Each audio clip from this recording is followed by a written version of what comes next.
All right, we will go ahead and get started. First of all, I'd like to say thank you for each of you for being here today while we celebrate some of these promotions and also celebrate sort of our history as well. My name is Melissa Foster. I'm the Director of Emergency Services for the City of Lynchburg. And on behalf of our department, I'd like to thank you for being here. And we'll turn the music off or down. There we go. All right. So thank you for being here today.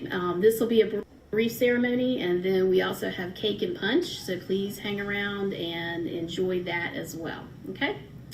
This year commemorates the 50th anniversary of the first 911 call that took place in Haleyville, Alabama in 1968. The creation of 911 gave citizens an easier way to access those public safety resources. In 2017, there was an estimated 240 million calls made to 911 across the United States. In Lynchburg, there were almost 72,000 calls made to 911 last year. The technology that allows the 911 system to work is impressive, but the most extraordinary part of 911 is the people. This week, we are celebrating National Public Safety Telecommunicator Week. As part of that celebration, we would like to recognize the accomplishments of several of our employees. Over the last year, each of these employees has contributed to ensuring the citizens receive services in an expedient manner, which is part of our mission statement, and that our public safety partners have the tools and information they need to do their jobs.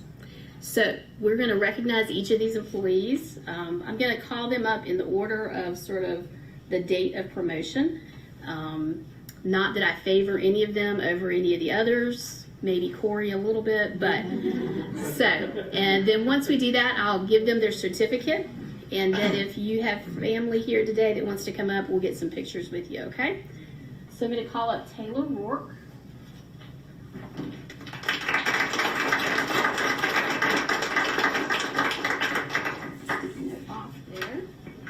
So Taylor has been with us for almost 4 years now, and he comes to us from Pennsylvania County. Not Pennsylvania County? No, yeah, no. That's right. All right. I was close.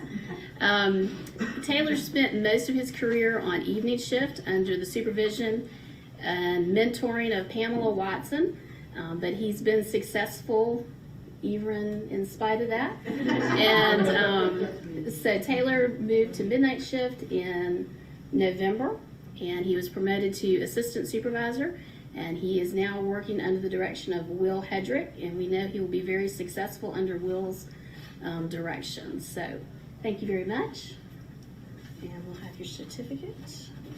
Get a couple of pictures.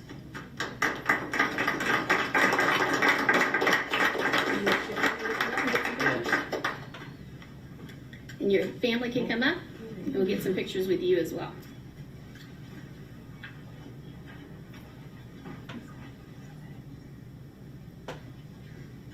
Everybody get your cell phones out.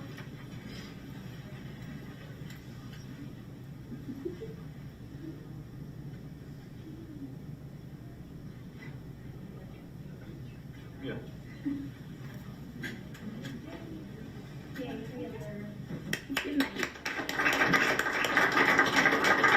I will say that Taylor, one of the things that really stands out about Taylor is the fact that he is always very flexible, and we have actually changed shifts on Taylor a couple of times, several times since he's been here in those 4 years, and he's always very accommodating, very flexible, and for this type of organization, that's necessary, and I really do appreciate that.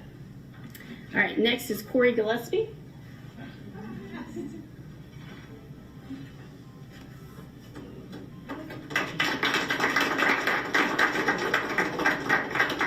Step over the wall. Okay. So Corey Gillespie actually came to us from sort of the private sector, and he had been honing some of his IT skills there and then decided to come work for us here at the city. He's been with us for about 3 years now, and actually coming up on 3 years in the next few days, actually. So he's been with us for 3 years. We hired Corey in anticipation of a long-term employee getting ready to retire, and we were right in the middle of this massive radio project and changing over to a new radio system. And Mo Younger had been with the city for almost 40 years and had a lot of institutional knowledge and wisdom about this radio system. And so we brought Corey on to try to absorb some of that information from him. And he has spent the past 3 years following Mo around, really learning the radio system, really learning about the radios, the mobiles, the portables, the programming. And we just cut over to the new radio system last July. And I was telling Corey the other day, if we had not brought him on then, I don't know that we would even be on the new radio system now, because he really did come in and really learned what needed to be done, helped us get a little more organized in some of that, and so he has been a huge asset to us. So I will get, this is in recognition of your promotion to Network Administrator 2, and so we'll get a picture.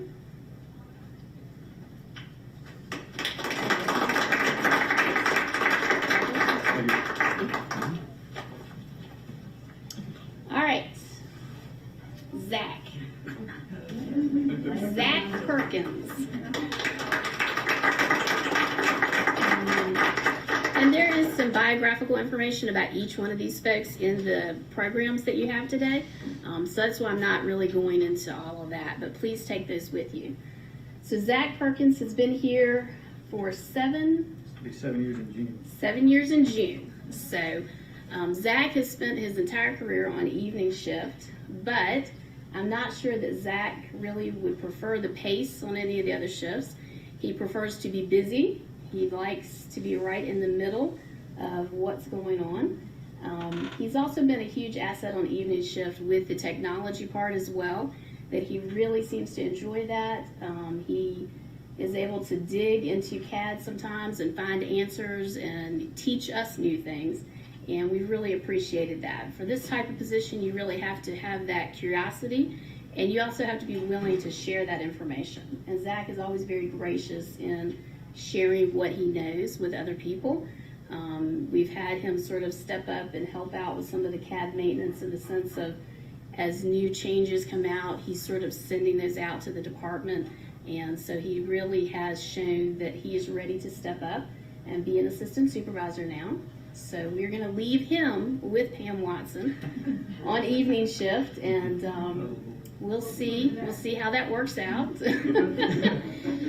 So, and if you need a change, let us know. We'll see what we can do there. So,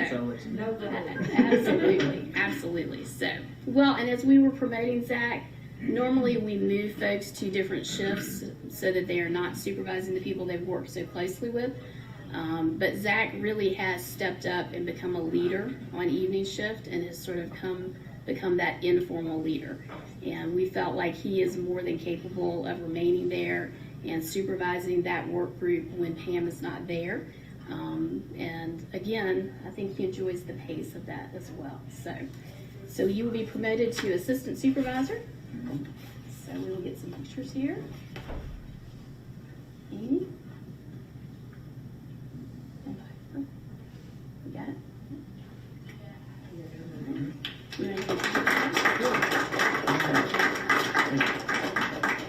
So this is Zach's mom and dad.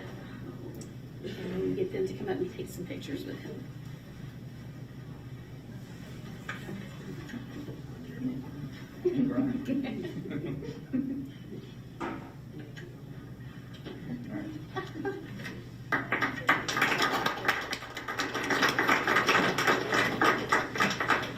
And I want to thank the family members that were able to be here today.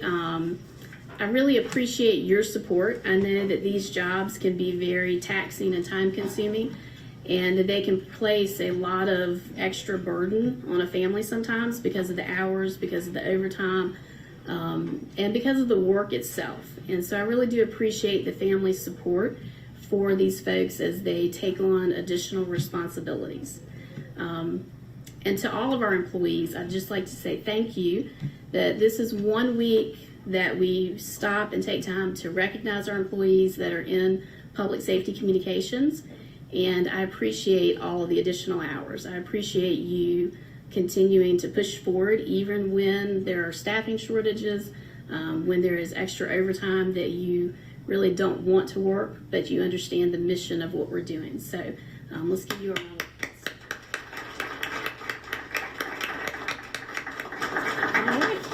Well, I want to thank you for coming out today. Thank you for participating. And like I said, there is cake and there is punch that our supervisors have organized all of that and put that together. And I'd also like to say thank you to Darlene Pinnell and Piper Vandeperry for putting together our programs and making sure that I was organized and had all the stuff that I needed for today as well. All right, so thank you all very much for coming out.